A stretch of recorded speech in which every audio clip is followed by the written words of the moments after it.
Tiga nĩ kĩng'ũki gĩa COVID-19 kĩrĩa kĩharaganĩtie mĩkĩre ya maũndũ gũkũ bũrũri-inĩ, Wanjiku wa njerũ kuma Njukiri kaunti-inĩ ya Embu angĩrĩ kĩrathi yunivasĩtĩ-inĩ ya Chuka kũrĩa athomagĩra mathomo ma ũrutani. No kwa ihinda rĩa mĩeri ĩna ĩrĩa cukuru ikoretwo ihingĩtwo, Wanjiku ndarĩ atuĩka mũrigo kũrĩ aciari ake kuona hinya na mayũ make amahũthagĩra mũgũnda-inĩ ũyũ wa nduma, wĩra ũrĩa arauga agucĩrĩirio nĩ aciari ake.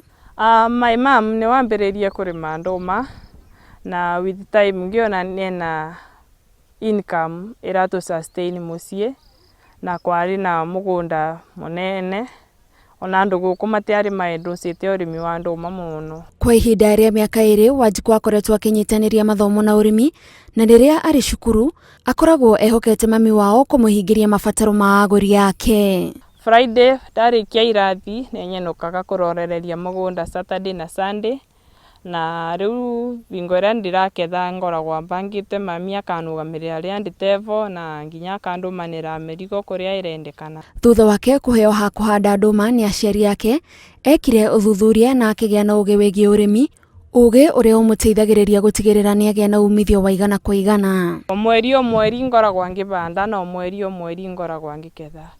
Tondũ nduma itĩkaga 6 months to grow, mekaga sure o mweri kwĩna nduma ndĩrabanda.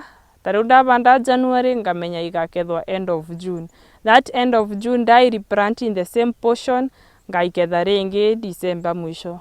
Kĩoguo nĩ mekaga sure o mweri kwĩna portion ndĩraketha na ĩngĩ ndĩrabanda. Arutwo arĩa angĩ makĩhoka aciari mahũthĩro-inĩ, we akoragwo akĩrĩha kuma wĩra-inĩ wake, kuona agũri ake mathiĩte na mbere na kuongerereka ndũmĩrĩri na mbica iria atũmaga nenda-inĩ itiganĩte cia ũkinyanĩria. Portion ciakwa ũrĩa ndĩibangĩte no ciume kiro kiro 300 to 400 per portion, na nĩ nyonaga nĩyo order iria ndĩnacio for now.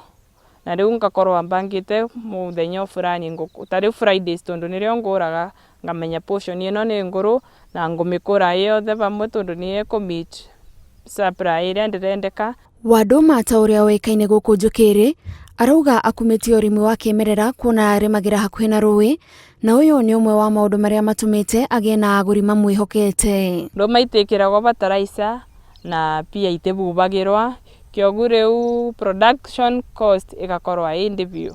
Ũngĩkĩra nduma fertilizer nĩ keboostaga mweo ũkaneneba makĩria ma ũrĩa agĩrĩirwo gũkorwa, na pia tondũ nduma nĩ indigenous ndĩagĩrĩirwo gwĩkĩrwo fertilizer. Ĩrekĩrwa ndanona ĩkoragwo nene extraordinary, no coke waruga getũtumũkanga. Mwĩhoko wake nĩ atĩ nĩ kũrĩgĩa na iganda cia kũmũteithĩrĩria we na arĩmi angĩ a nduma nĩguo makahota kũiga nduma ihinda iraya kuma ciagethwo mbere yao gũtwara magetha mao kũrĩ agũri. Nĩ nyonaga nduma ĩtingĩbĩtũkia wiki 2 no mĩigĩte wega atĩa nĩ gũthũka. Kĩoguo tũngĩkinyia ba tekinoronjĩ ya gũkorwo na dryers, tũkarĩma nduma ciakũra tũka-dry, no ibotwo gũ-preserve for ibinda iraya, kana nginya nĩ ũndũ wa export purposes nduma dried no ci-last ibinda inene gũkĩra the raw and fresh nduma. Ũrĩmi ũyũ nĩ ũgathĩrĩirio kuona ndũkoragwo na mahũthĩro maingĩ, na mũmera wa nduma ndũkoragwo hatĩka-inĩ ya gũtharĩkĩrwo nĩ tũtambi na tũrũgi ta mĩmera ĩrĩa ĩngĩ. Ngĩribotera Inooro TV, njĩtagwo Gathoni Wanjihia.